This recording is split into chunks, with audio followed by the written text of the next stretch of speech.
a guy that you know very well, JD, a family that you know very well. So Wednesday morning, the Chiefs restructured Patrick Mahomes and Chris Jones' contracts, giving them money to play around with between draft picks and potentially adding a few more veterans.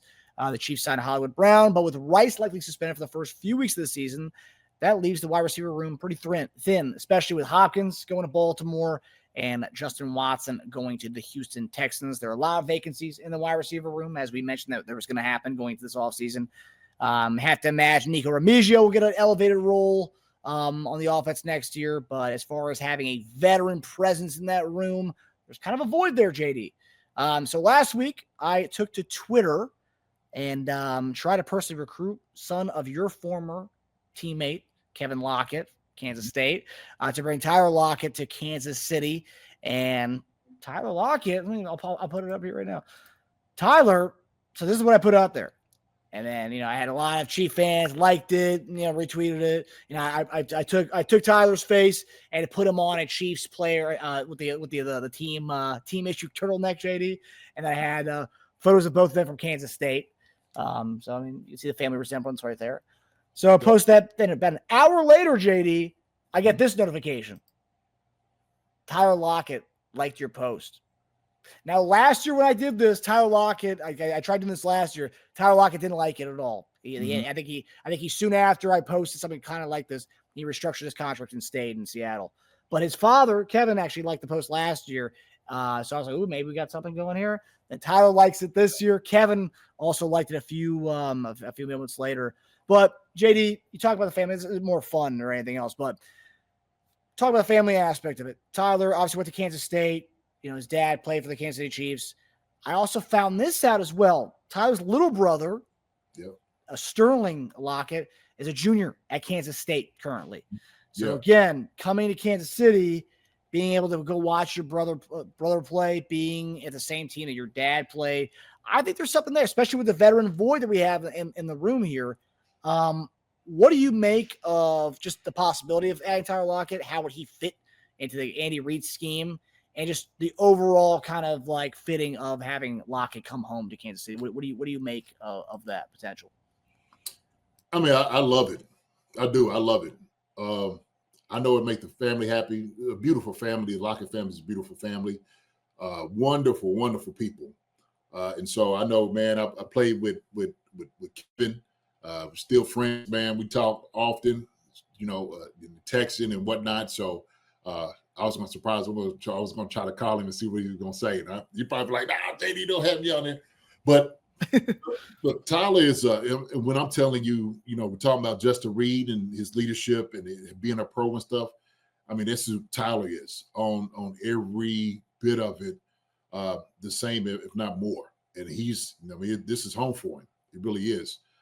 Being somewhere close back to home, having the grandkids and all those different things like that around, would be great for Kev and his wife. So I would love to have him back here. And I'm saying that just on a personal level, okay? I know how the family would love it. Now talking about his ability. So without a doubt, G-Pick, great hands. He runs great routes. He knows how to still get open. He can still burn guys. Doesn't really get hurt. He knows how to get down. Understands the game, knows how to get open, a lot of speed, a lot of quickness still. He's still got a lot of ball left in him. So to me, this would be a natural move. I think he fit well into what the Chiefs do. He really can. There's not a route that he can't run. There's not a ball that he wouldn't be able to catch. There's no defense he wouldn't be able to obliterate or run through and get open in. So I love it. I love it. The thing is, like you said, Beach, y'all make the call. A veteran like Tyler would be able to help these young guys out so much. And so I think, man, to be honest with you, this is the right fit. I like it a lot. I do. I think that will round out our wide receiver room. And everybody's talking about Cooper Kupp, too. I like Cooper Kupp. Nobody knows what the price point is. Somebody said, get them both in here. I don't know if that's possible. I don't know as far as like what they're able to move on money-wise and whatnot. But as far as getting a guy here that truly understands football, IQ, Tyler Lockett he's a winner for me. He's a winner. And so just to get how he is, he's just, man, he's just that good. He's just that good. Talking about the fit, because I've seen some people, and just because a lot of people are talking about Tyler Lockett. Obviously, a lot of Kansas State fans in the Chiefs Kingdom, and obviously Tyler Lockett's a Kansas State legend, and so is his father. But like a lot of people said, like, no, I don't want Tyler Lockett. I would have liked him like 10 years ago, but I don't want Tyler Lockett. You know, it's going to be like another D-Hop situation coming here. And this is something we've talked about before. I know D-Hop came in the middle of the season, so he didn't really have a whole training camp to kind of like get with the program, right? The plays down and all that stuff. But we've always talked about how we wanted Justin Ross to work out. It didn't work out, or it hasn't worked out to this point. We wanted Josh Gordon to work out. It didn't work out. DeAndre Hopkins, yeah, it kind of worked out in the beginning, but then we saw towards the end of the season, it kind of tailed off a little bit. It was never consistent. And for whatever reason, it never got consistent targets or whatever. Is that just plays to the whole concept that you always talk about it being a small man's offense, and how Tyler Lockett actually, he does suit. If you talk about our wants and our types, Tyler Lockett's more of an R type kind of guy. So not only is he a veteran, he's our type as well. Yeah. Look, they had a young guy come up here in Seattle, and he's been doing an amazing job. He's kind of become their guy. And so when you start getting a young guy in and you try to filter other guys out, and I've always said this, I keep saying it today, when guys make a lot of money, you become expendable, okay? And so I think for them, they was like, look, we stay with the youth, we can go. All of a sudden, DK Metcalf, he's out of there. He's going somewhere else. So they're going to be trying to get guys in there. But Tyler, without a doubt, fits our mold, what we do offensively. He really does. I'm just looking at him. And so last 4 years, 2021, he had 73 catches. 2022, he had 84 catches. 2023, he had 79 catches. 2024, last year, he had 49 catches. Okay? That's what he had. And he'd been a starter. He missed starting three games last year. But he's a guy that's always going to give you production, always. He's always going to have good hands. So when I'm looking at this, you want a guy to come in and be able to do things like that. If we lost, okay, let's go over production-wise. Justin Watson ain't had nothing like Tyler Lockett had. Nope. Juju didn't have anything like that last year. So D-Hop, didn't really quite have that. I think D-Hop played pretty good, right? And so for me, it makes a lot of sense. You got a guy that can catch a football, get open, against anybody, can still got the speed, to do that. Hey, man, for me, and you need a solid guy, right? I'm not saying he's going to get the lion's share of the catches or anything like that, but Tyler can still give you 50 catches, 60 if he needed to. He knows how to get open. He can get first downs. He knows how to move the chains. He can do all of those things. So we ain't asking him to come in here and Rasheed Rice. And so Bowtie Sports said, no, we need to go younger. We got young guys. We got them. Bowtie, we have them. We got Rasheed Rice. We got Xavier Worthy. Okay? We got Hollywood Brown, who's 28 years old. Yeah. We got Nico Remigio. We got youth. We already got them. How many young guys we need? When you start having too many young guys, guess what? You're not going to have the production and things that you need out of the wide receiver room. I'm just telling you, okay? Youth is great in a lot of different ways, okay? I don't dispute that. But you do need veterans around there to show young guys how to do it. That's was part of why D-Hop came here. Xavier Worthy was being able to ascend because he learned a lot from who else? DeAndre Hopkins. That's why. So you got to have savvy vets around, because sometimes when a young guy's trying to connect the dots, you speak the language or maybe what Pat wants. Young guys might not quite understand. I don't quite know what you mean. Older dude, hey man, I'll tell you, and I'll show you how to get out of that break. I'll show you how to get open on something like this. Hey, how about you do it this way? And so when you have an older guy who's played the game like he has, young guys listen. So we got a youth movement already. Shoot, if we decide to get a wide receiver in the draft, shoot, that's another young guy. Who's going to teach him? Young guy on young guy? Shoot, Xavier Worthy what he knows and what he's learned is something he got from D-Hop. Like D-Hop said, he coming to me every single day. That's what I love. But that's exactly what he's supposed to do. So let's not, we need the youth. We got youth. We got young guys all around the place. Shoot, sometimes, you start having too many young people around, they'll start burning the house down. Something happens. That's why you don't leave your kids at home by themselves. You need a chaperone. You need an older dude, right? Not saying dudes need looking over, but sometimes you need somebody there. So that's what I'm saying, man. Well, and plus, too, D-Hop, yes, he was able to give a lot of knowledge to, Xavier Worthy, but like, who's more similar to Xavier Worthy's game, right? Who can give a different type of education from the wide receiver standpoint? Tyler Lockett can, because Tyler Lockett is very similar in stature. Obviously, Lockett's not the same speed as he used to have, but Lockett is going to be where Xavier Worthy hopes to be where Tyler Lockett is with year 12 or 13 in his career, still putting up 49 catch seasons. So like he can give him a lot of wisdom on how to kind of navigate the ropes of playing in the NFL. And obviously, because it's a different type of, it's like taking like a master's class, right? You took a master's 401 with D-Hop. Now you got master's 402 with Tyler Lockett. It's different types of knowledge that he's learning from different types of receivers. And I think that would go a long way with these guys. Look, I'm going to speak from personal experience, okay?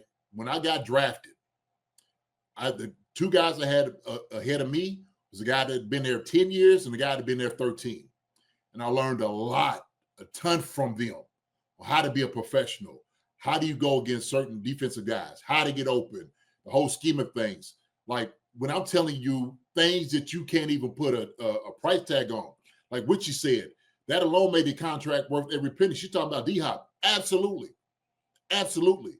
Because now we just got a guy that got that much better, Xavier Worthy, Rashid Rice, and all the other young guys around there. Heck, I guarantee Nico Remigio, Justin Ross, and all those guys was watching D-Hop. You have a guy that's played at a high level for a long period of time? That's like another coach out there who's actually shown you how to do it. That's crazy to me. Like, I get, he's not running fast. Well, we're not asking Tyler Lockett to stretch the defense. We got three guys who can do that. We just another guy we just signed in Hollywood Brown, which we wanted to do it last year, and we got Xavier Worthy. We got guys for that. That's what we were talking about the other day. We were talking to Tasia about, Kareem Hunt. Shoot, Kareem Hunt could be your short down back. He could be your blocker. He could do all those different things. We're not asking him to hit his head on the goalpost every time we hand the ball off. We're asking him to get 3 or 4 yards when we need it. And he delivered last year. He delivered. So you use certain guys for different things. Use certain tools for different things. That's what you need to do. So that's all I'm saying. It's practical, man. It's practical things that how it works out. Like any job. Like you, Marcus, you a sportscaster. You've been at Sports World. They had older reporters and whatnot that's done beats before and how to do things. They just throw you out there to the wolves, right? I'm sure older guys probably, paved the way, said, hey, man, what do you think? If you was going to get some knowledge off of them, like you said, a master class. I'm going to get something from a master class. I ain't going to get a dude that's only did it for 1 year. Yeah, I mean, that's pretty much the beauty of interning, right? You get to learn from the people that, have been doing it for a long time, and you get to learn from them, ask them all types of questions and whatnot. So like that, I mean, that is that, and having Tyler Lockett being the elder statesman in the room, that's why in the question here I have veteran void, because we've had a lot of veterans in that room. We don't have those anymore. And, Frazier still, we can still pick up one, but Lockett fits what we like as far as the stature-wise, the kind of guys, and having that kind of knowledge that he can give to Xavier Worthy and Hollywood Brown, and even Hollywood Brown even. Yeah. Like, it's just it'd be awesome. And a whole familial connection as well. That's a part that adds another layer to everything as well. Man, that would be the thing. So I'm like Pono. Pono Kawhi said Lockett would be a great fit, but Brett is too cheap. It could be it, but if then true. End of the day, if Tyler's sitting there saying, like, look, I done made a lot of money. Okay. I want to come home, be with the family, close to them. Hey, sometimes you can't put a price tag on, location. So we talking about family, relationships, all those different things. Being in Seattle and now close to home. Now you get to see your younger brother play too. Yeah. Sterling. Oh man. That's a when I heard like that one of the Kansas State fans commented on one of our posts was like, yeah, and his brother plays Kansas State too. I was like, whoa. I had no I'm not a Kansas State fan. I don't really follow Kansas State. But I see that, I'm like, wow, that adds another layer to it. Forget just playing for his dad's team. He's gonna get to go watch his little brother play. I mean, that's another thing too. That's something he probably hasn't been able to do for the last 3 years he's been at Kansas State. So like that's amazing. And the thing is, and kind of, we could talk about him and Cooper Kupp. Cooper Kupp is a very savvy wide receiver, okay? But I know his injury has harmed him somewhat of, his ability, okay? Tyler hadn't had that problem. He ain't really been injured since, 2017. That was like 2 years after he got in the league. And he's been very consistent. That's what he's been getting, Marcus. Yards and reception. He did, 16.1, 2021, 2022, 12.3, 2023, 11.3, 2024, 12.2. I'll tell you what, I know fantasy-wise how many people still pick up Tyler Lockett.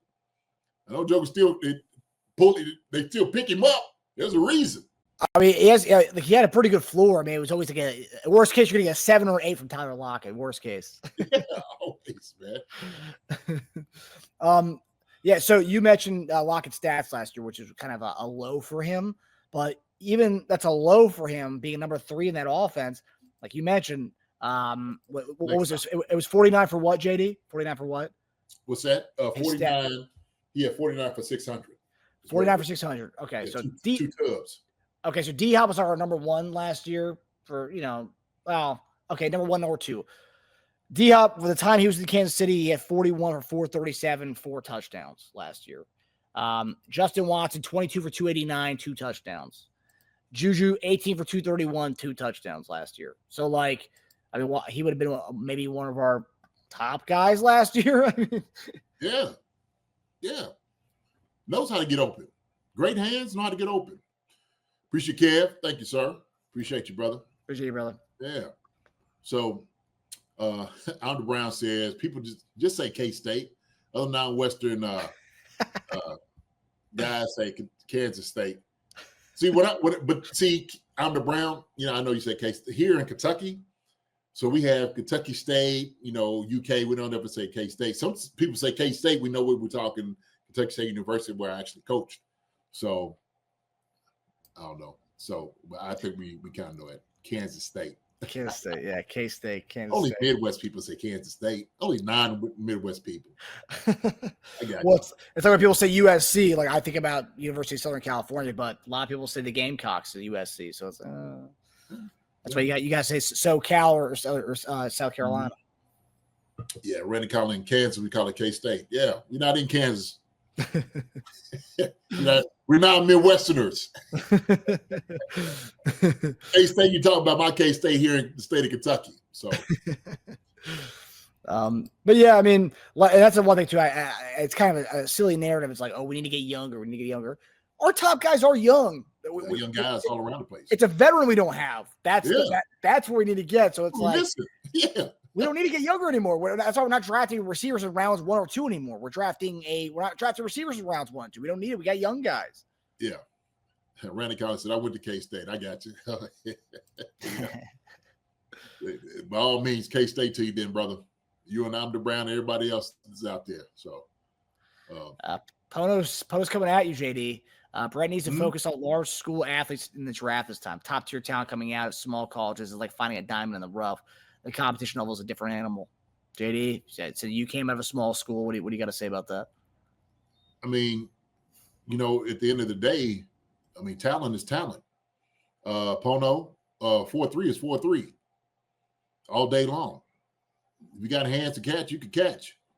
And so sometimes in the smaller schools, it's not that big of a difference in the more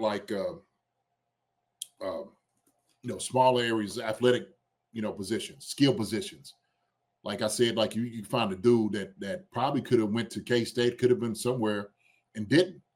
We don't quite know why guys fell into small schools. Dude could have got in trouble. Look at Randy Moss. Sucker would end up going to Marshall, one of the best wide receivers in the game. You me give you another one? Jerry Rice. Where'd he go? Mississippi Valley State. How about another one? How about T.O.? What about that? UT Where'd Chat. T.O. go? That's UT right, Chat. sir. Thank you. So we talking about the top 5 receivers. I'll give you another one. That, everybody, Antonio Brown. Where'd that joker go?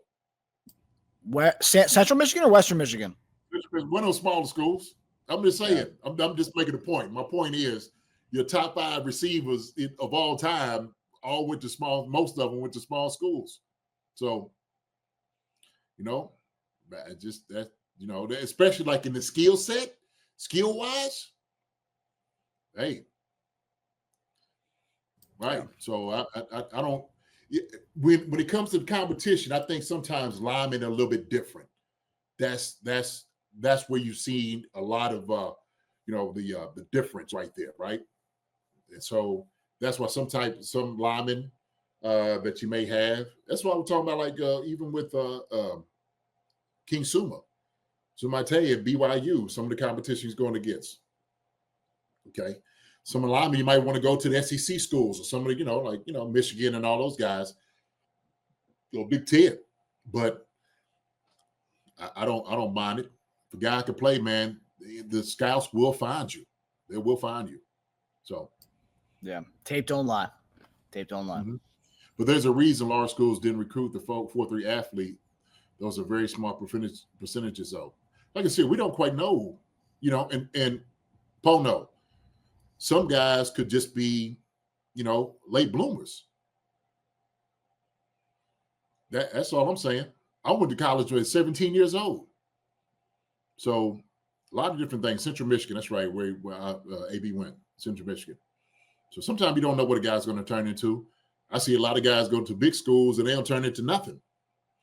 That's why Prime got rid of a whole lot of jokers that was at Colorado. Like, y'all jokers is out of here. Yeah. Y'all ain't no dogs. You need to find some dogs. Brought some jokers up there down at Jackson State and brought them jokers through. Yeah. So. Yeah. But yeah, so Tyler Lockett, I hope they can. And I'll say this too. Another reason why everyone's saying, "Oh, he's gonna break the bank." I mean, Tyler Lockett got cut because he wasn't gonna, he got cut because they were trying to shed salary or whatever. Look at the wide receiver free agent market, and look at D-Hop's numbers. D-Hop 1 year $5 million, or say 1 year $6 million. He's not breaking the bank. Keenan Allen's a free agent. Lockett's free agent. There's a few other top elder veterans who are free agents as wide receiver. It's a lot of those guys. So I don't think these guys are going to break the bank. And another thing, Cooper Kupp already has a Super Bowl. So the whole idea, come to Kansas City, win a Super Bowl, he's already got that. So he may want to go for the highest offer. Tyler Lockett, on the other hand, doesn't have a ring. Yeah. Yeah. There you go. I'll tell you what something I heard today. I don't really listen that often, but I was able to catch a little bit of the drive with C. Harrison.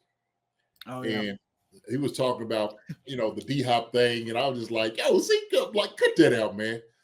He was like, yeah, this ain't really I'm saying this out of hindsight, those type of lens, but I didn't think D-Hop was going to be that guy. And I'm sitting there thinking, he was like, I usually want a guy who's going to do most of his business from 23 to 28. After 28, guys really no good. And I just started going through wide receivers over 30 that's still producing, 28 on up. And I just started looking at some of the top receivers, Tyreek, you know what I mean? There was a whole list of guys. And I'm just like, we create these narratives all the time. And sometimes if certain guys, if you could stay healthy, all right, you could still do work. Devontae Adams, another one, very productive, 30. Okay, you want to have guys all around the place that's going to still be productive. Bearing that you don't have any injuries and stuff like that, I just think it's a false narrative. Now, if you start getting up at 35, 34, that's a different thing. Those are more outliers. But hey, man, you could have production at those ages. So, I mean, Tyler's been in for, 10 years. He's 32. He could still probably play another 2 years easy. Keenan Allen, what's the name? Evans. Mike Another Evans. one. Yeah. Adam Thielen had a great game. Huh? Adam Thielen had a great season. Thielen's 45. I know. So, there's a lot of elder statesmen who still a lot of them, man. Yeah, somebody who's that? Andre said, JD, I turned him off. Yeah, I kind of turned. I was like, oh, what's going on out here? Because I ain't talked to him. I always want to get on and holler at him. Since we had that one conversation about Jordy Fortson and how he's going to do. Joe didn't get hurt. Don't tell him what would happen, right? No. Nobody's seen that he wasn't going to get hurt. So I just, some of those things just kind of frustrated, man. I just, Marcus, for real. Well, I'm just But it makes you wonder why, people are saying stuff like, oh, we need younger guys. Because they're listening to the guys like that on the radio saying, yeah, he's right. We need younger. We need youth. Yeah. And I get having youth, but if you already have 3 or 4 young guys on the team that are dogs, that are producing, yeah, that's cool. That's all you need. You got the youth that you need. And so, yeah, sometimes when people are listening to this, that's why I'm like, man, find that way, please, over the chief concerns, please. Okay? Dude that been out there on the field and played and know these guys and seen it and played for a long time. Please. And not taking anything away from him, I get, but sometimes when people start saying this and you start going, I'm like, yo, man, come on. Like, we need to cut that out. Exactly, bro. 30 and 33, 2 different things. Seem to me you get old overnight. Yeah. Travis Kelce, he's old and stuff. Didn't that stuff all have 90-something catches? Y'all want him still have the 1,000 yards and 100-something catches? Still busting heads. Still busting backs. What you talking about? So we know he's not the same guy.